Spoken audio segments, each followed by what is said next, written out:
Ө, Г, И, Я, Ю әріптеріне арналған тақпақтар.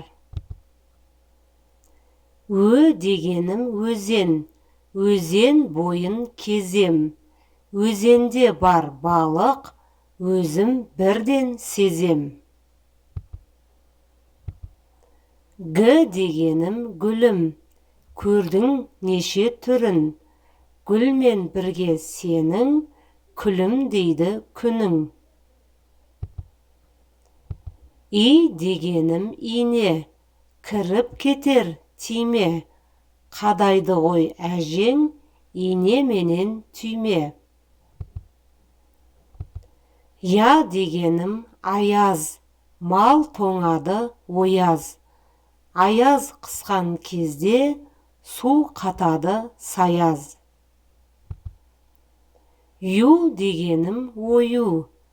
Әжем ояр ою.